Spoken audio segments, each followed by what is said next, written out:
शादी मुझे एक गुलामी लगती थी। जो एक औरत शादी के नाम पर पूरी जिंदगी किसी गैर मर्द की करती रहती थी, उसकी एक बहुत बड़ी वजह थी, और वह है मेरा बहुत ही दर्दनाक अतीत। मैं अभी अपने गुजरे हुए अतीत के ताने बाने ही बुन रही थी, जो बड़ी ही कड़वाहट से भरे हुए थे।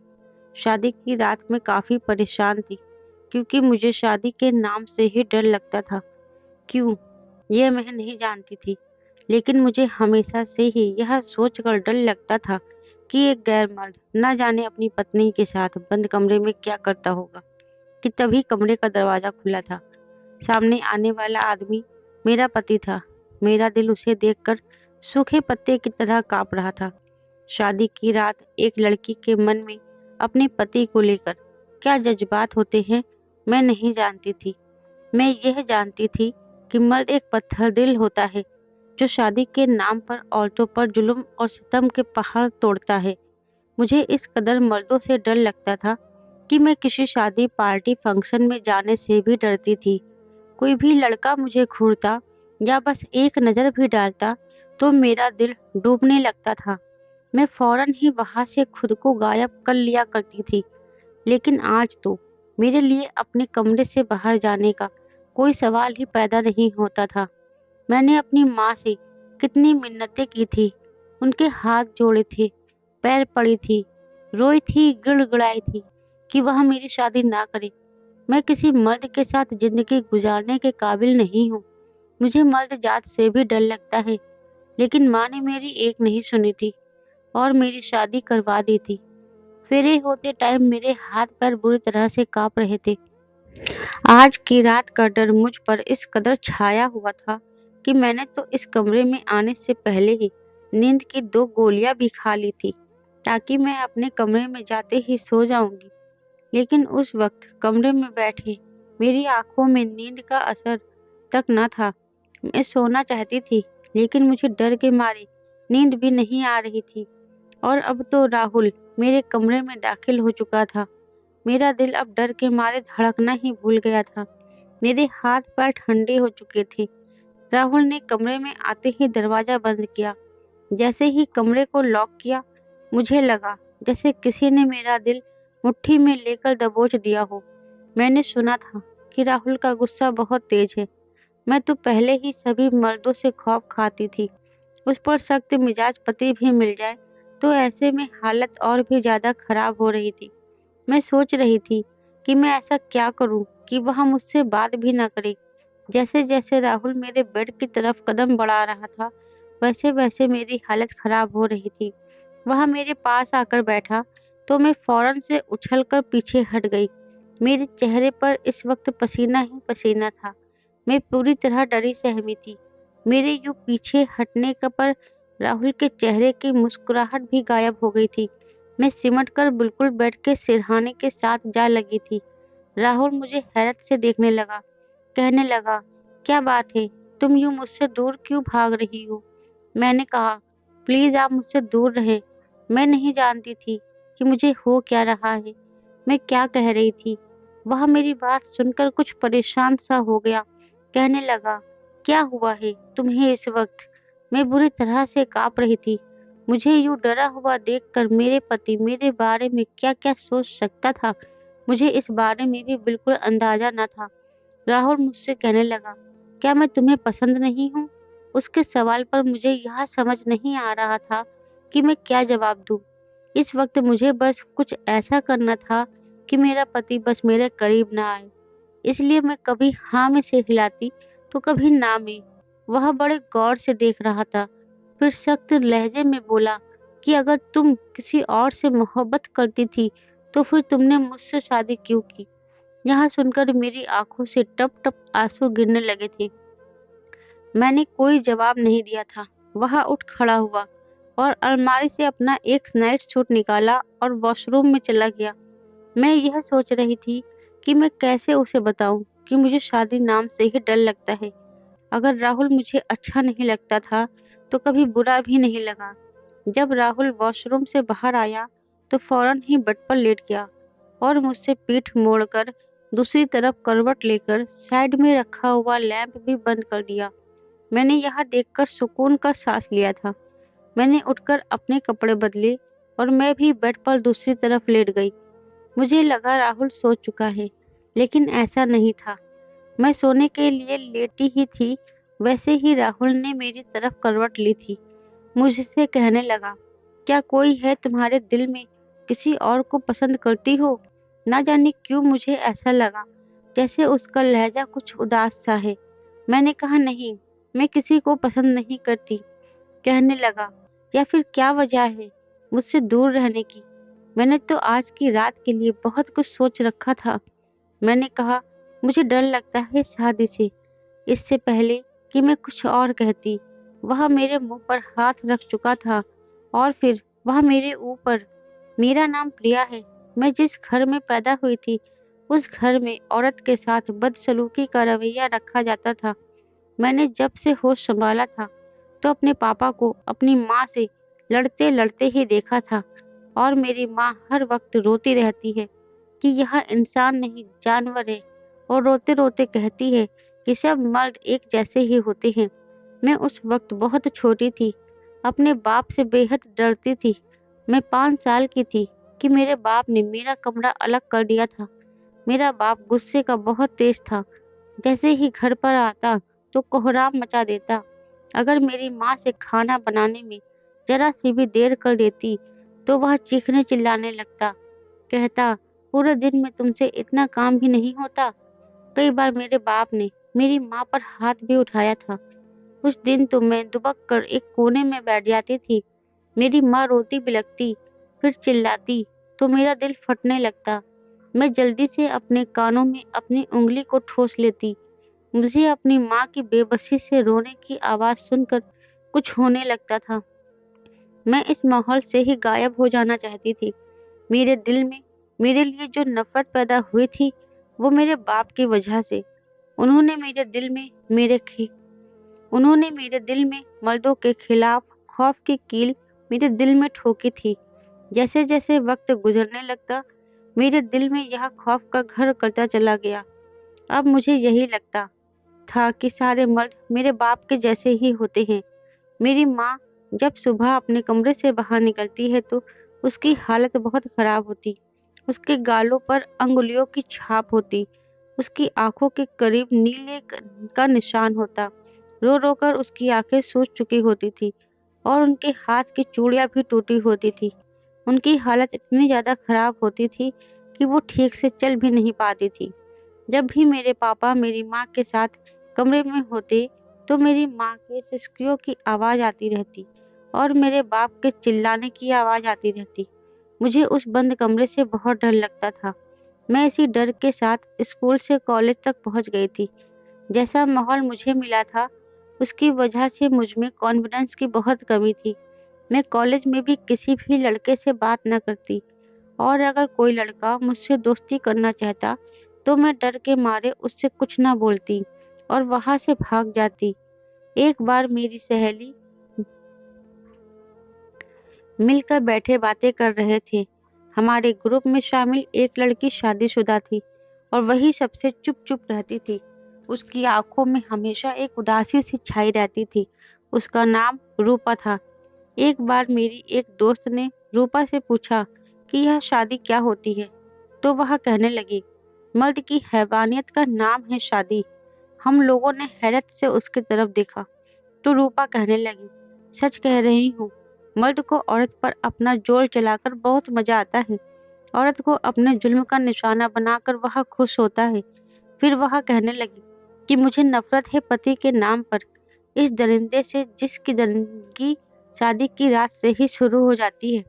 मैं उसकी बात सुनकर काफी डर गई थी। मेरी आंखों के सामने मेरी माँ का जख्मी चेहरा घूमने लगा था। मुझे यकीन सा होने लगा था कि सभी मर्द बाकी औरतों पर भी जुल्म करते हैं। उसके बाद मैंने एक बात रूपा से यह पूछा कि उसका पति उसके साथ क्या करता है, तो वह कानों को हाथ लगाने लगी और कहने लगी, मत पूछो, वह एक बहसी जानवर है। उसके बाद उसने मुझे अपने बाजू से कमीज ऊपर करके दिखाई, जिस पर बेल्ट के गहरे निशान थे। उनमें से खून भी रिस रहा था और उसके साथ ही एक गहरा जख्म भी था। मैं यह देखकर काँप कर रह गई थी। क्या मर्द ऐसे होते हैं? वह कहने लगी, जानती हो यह गहरा जख्म कैसे पड़ा है?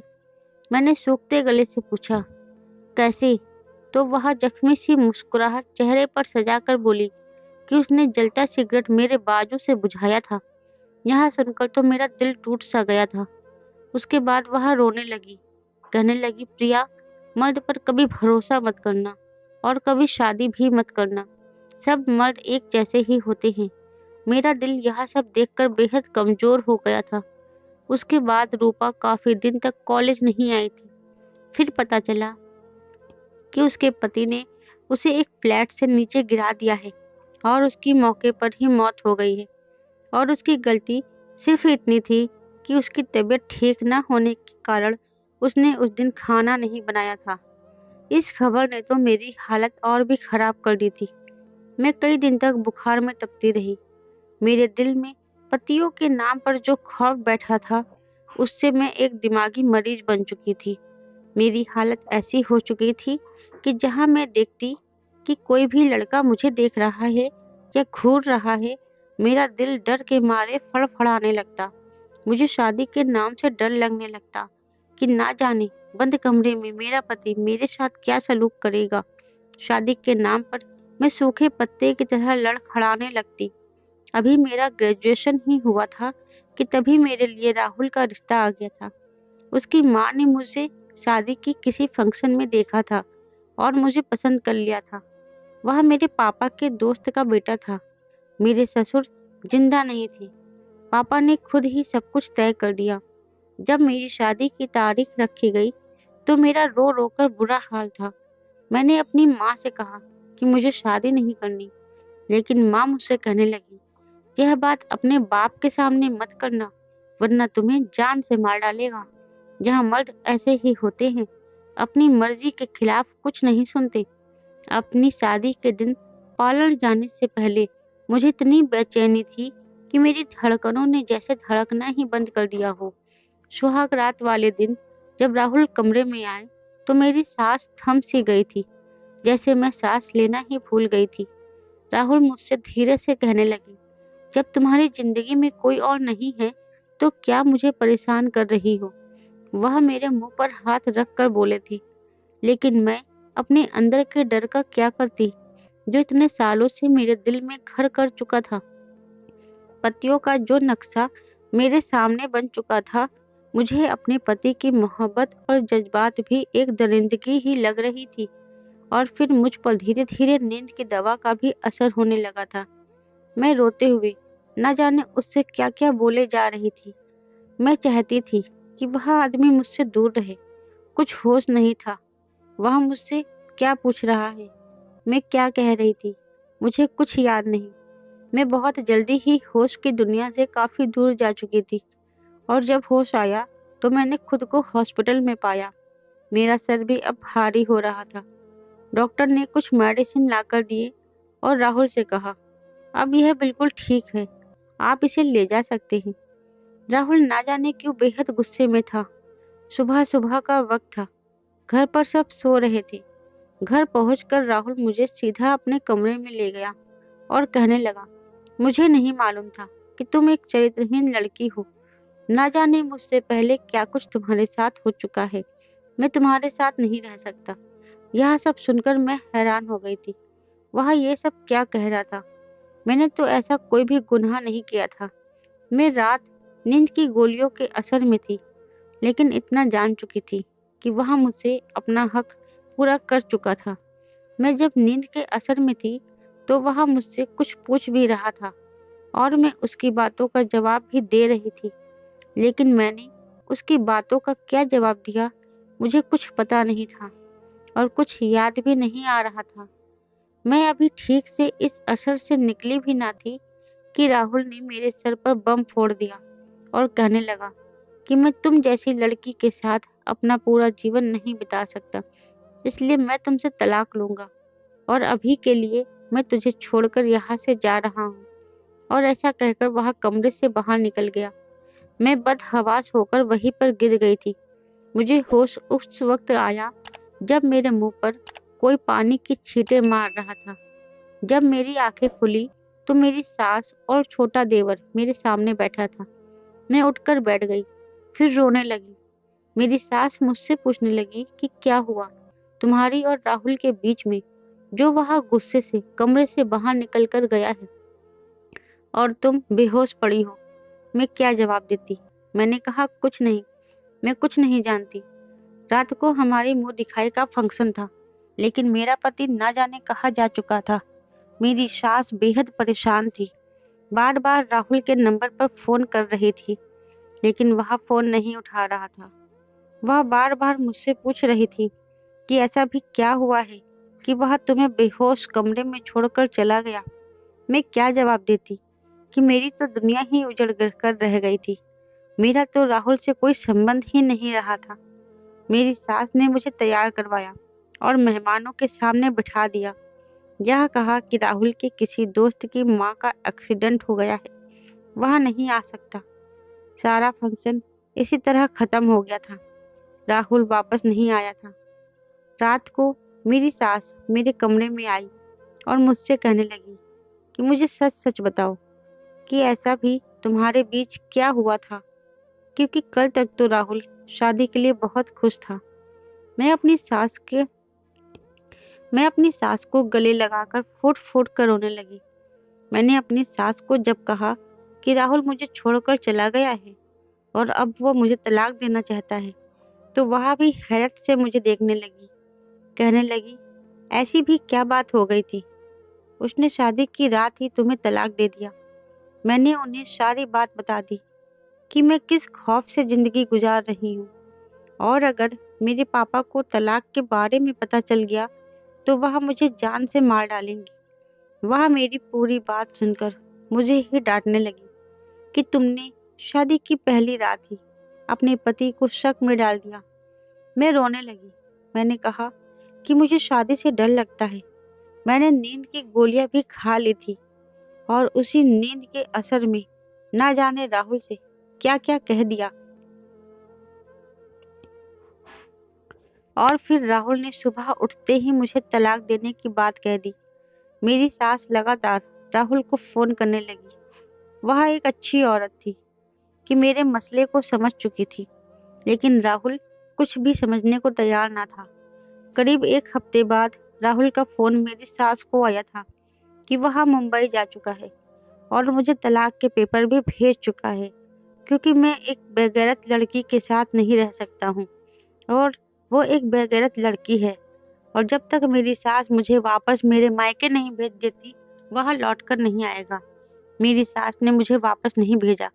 कहने लगी, तुम कुछ दिन यही रहो और किसी को कुछ ना कहो, तब तक राहुल का गुस्सा भी खत्म हो जाएगा। वह उसे समझाएंगी। वह कहने लगी, मैं जरूर कुछ ना कुछ करती हूँ। तभी एक दिन मेरी सास मेरे कमरे में आकर मुझसे कहने लगी कि मैं अब तुम्हारी शादी अपने छोटे बेटे से करवा रही हूँ। यह सुनकर तो मैं बदहवास खड़ी रह गई थी। मेरे पैरों तले से जमीन निकल गई थी। मैंने अपनी सास की तरफ देखा। वह मुझसे कहने लगी कि मैं यहाँ अपनी और तुम्हारी इज्जत बचाने के लिए करवाना चाहती हूँ, इसलिए तुम परेशान मत हो। मैंने सास की बात पर हामी भर दी थी, क्योंकि मैं अब अपने घर वापस नहीं जाना चाहती थी। और अगर मेरे बाप को ये खबर मिलती कि राहुल मुझसे तलाक लेना चाहता है, तो वो तो मुझे जान से मार डालते। फिर देवर मुझसे छोटा था, कॉलेज में पढ़ता था, यही कोई 22 साल का होगा, लेकिन मैं नहीं जानती थी कि वह मेरे साथ।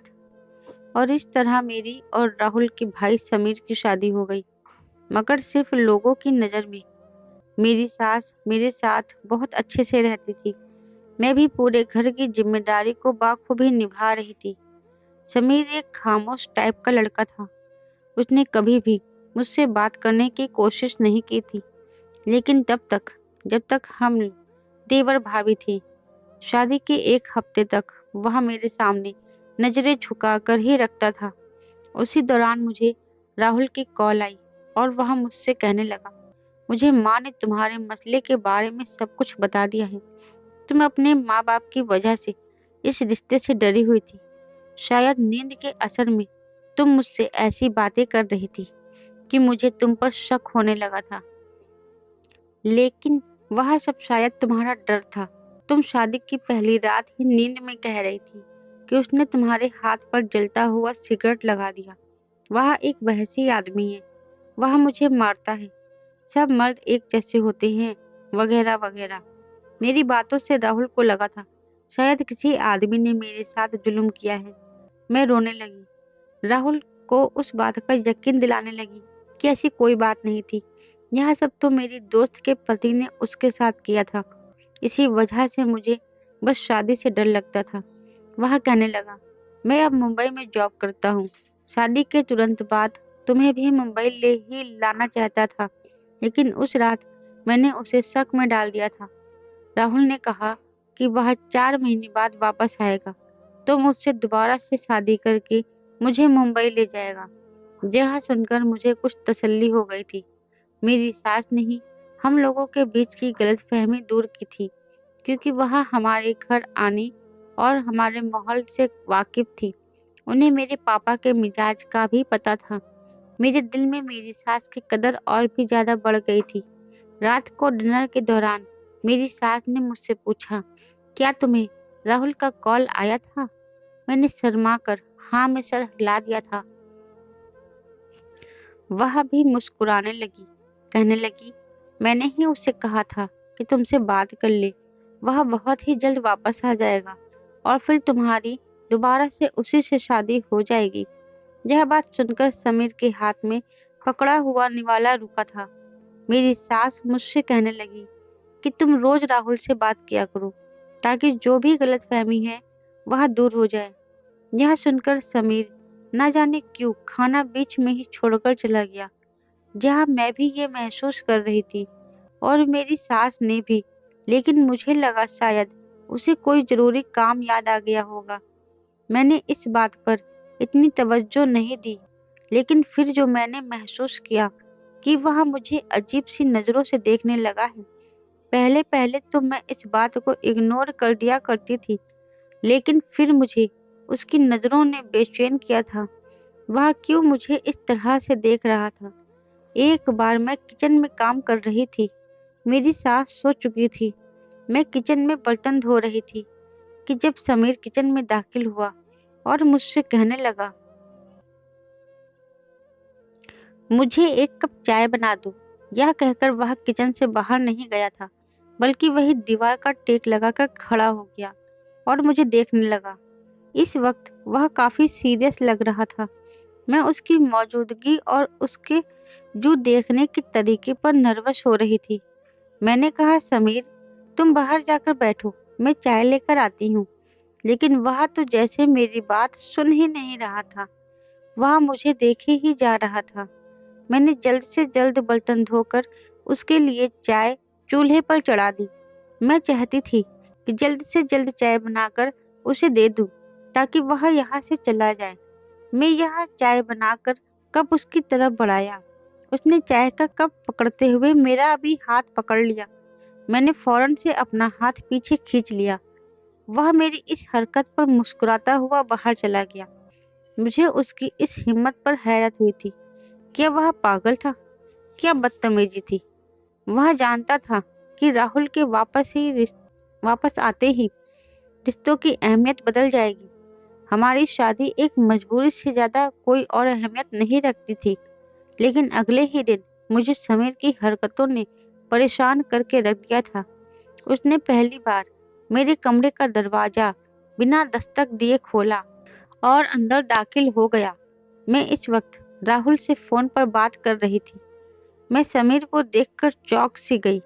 आते ही उसने बड़े गुस्सैल अंदाज से मेरे हाथ से फोन छीनकर बंद कर दिया और अपनी पैंट शर्ट मुझे थमा दी और कहने लगा, भाई से बात बाद में कर लेना, पहले मेरे कपड़ों को प्रेस कर दो, मुझे सुबह सुबह ही जल्दी कॉलेज जाना है। मैं उसकी इस हरकत पर हैरान थी। मैंने कहा, यह काम तो तुम खुद भी कर सकते थे, और तुम होते कौन हो जो बेधड़क मेरे कमरे में आने वाले? मेरे तपे हुए अंदाज पर उसने मुझे गुस्से से देखा, फिर मेरा कमरा बंद किया और लॉक भी कर दिया। मेरा फोन ऑफ किया और बेड पर मुझे फेंक दिया और फिर मेरे सामने खड़ा हो गया और कहने लगा, मैं कौन हूँ यह आप बहुत अच्छे से जानती हैं। मैंने कहा, हमारा रिश्ता एक वक्त की मजबूरी थी जो राहुल के आते ही खत्म हो जाएगा। वह कहने लगा, यह बात राहुल भाई के हाथ में नहीं है, मेरे हाथ में है, और मैं आपको तलाक देना ही नहीं चाहता। जब मैं तलाक दूंगा ही नहीं तो भाई आपसे शादी कैसे कर सकते हैं। हैरत से उसे देख रही थी। मैंने कहा, तुम होश में तो हो? मैं तुम्हारी भाभी। यह अल्फाज मेरे मुंह में ही थे। वह जबरदस्त गुस्से से बोला, भाभी आप मेरी थी, है नहीं, और मैं राहुल भाई के मिजाज को जानता हूँ। वह जज्बातों में आकर बिना सोचे समझे कुछ भी कह गुजरने के आदी हैं।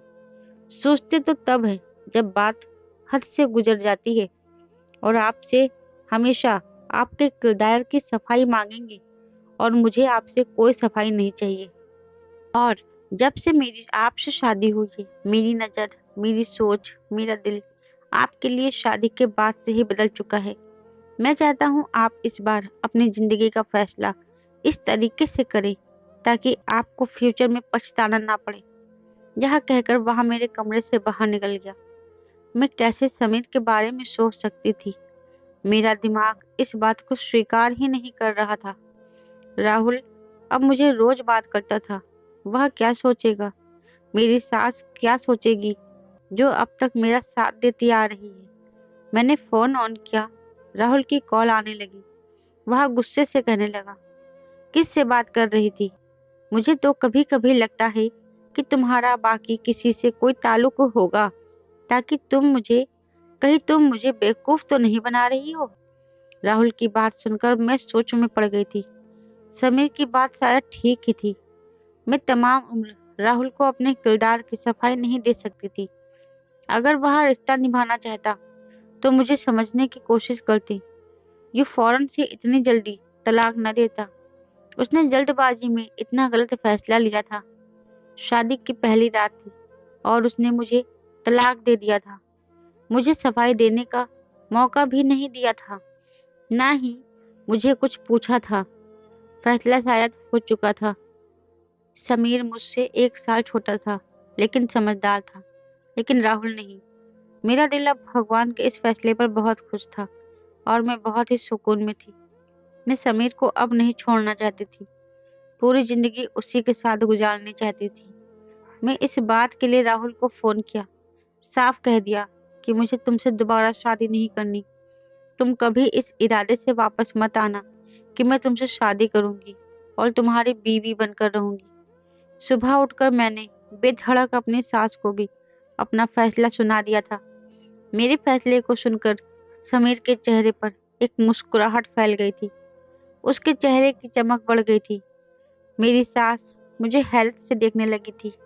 मैंने कहा कि मैं एक ऐसे इंसान के साथ दोबारा शादी कैसे कर सकती हूँ जो मुझ पर विश्वास ही नहीं करता, जिसने शादी की पहली रात ही मुझे बिना सोचे समझे तलाक दे दिया। मैं उसके साथ पूरी जिंदगी कैसे गुजार सकती हूँ। मेरी सास एक अच्छी औरत थी। उन्होंने मेरी बात को समझा और मेरे फैसले पर मेरे सर पर हाथ रख कर के मुझे खुश रहने की दुआ दी थी।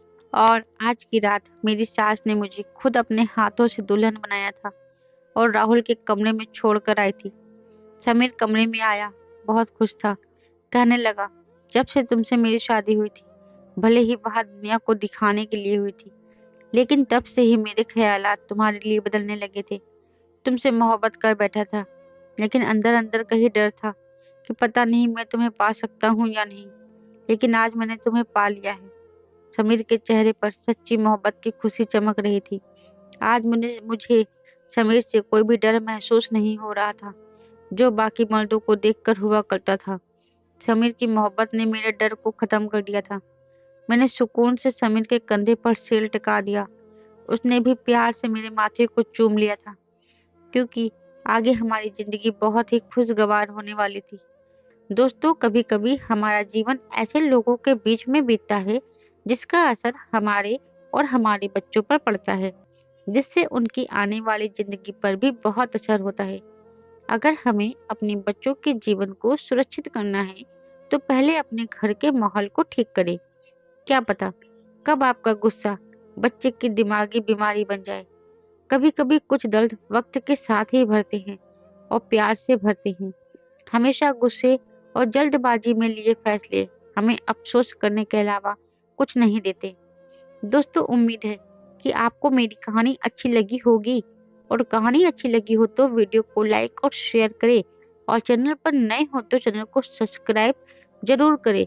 साथ ही बेल आइकन को प्रेस करें जिससे अगली वीडियो की नोटिफिकेशन सबसे पहले आपको मिले।